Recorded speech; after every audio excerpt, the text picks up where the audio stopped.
Now, let's say that you're building a portfolio overview dashboard like what we have here, and you wanted to add a new pie chart that breaks down the number of defects per defect type. To do that, we first need to enter edit mode. So we're going to click on the three dots in the top right-hand corner here and click on edit, and that will give us the option to add a new visualization. And we then need to select our data source, where you'll find company annotations, and that will take us to the visualization builder. Now, I'm going to choose pie for the chart type, and then we need to set up our, or map the fields that we want to use to actually produce this visualization. So for the label, I'm going to use my defect type field, which we've got here. This is in my template. And for the value, we want the number of annotations. So to do that, or the best way to do that, is to click on add value, and we want the number of annotations. So we can use the UUID, which is the unique identifier for each annotation. But importantly, we actually have to select count of distinct rows. That will ensure that every annotation is only counted once. An annotation can appear multiple times in the data source if a multi-select field has been used.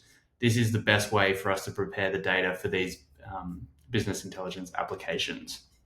So what we can then do is tweak the settings of this. Firstly, my dashboard already has 3 filters, and I want to connect this new visualization to those filters. So I'm just going to click on connect. We can give this a name. Let's say defect type distribution.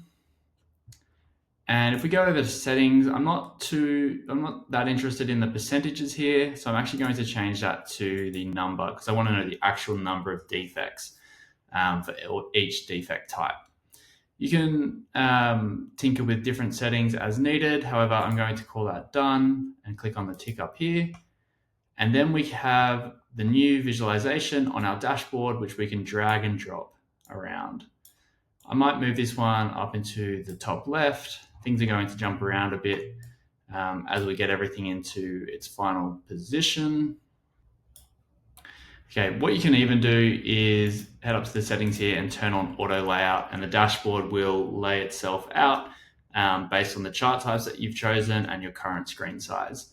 So that can often be the easiest way to lay out your dashboard. However, you can also turn that off and customize the layout if you prefer. Once we're happy with that, we can just click on the tick, and that will save the dashboard to the Trendspek server. So you've just learned how to add a pie chart to your custom dashboard in Trendspek's Insights feature.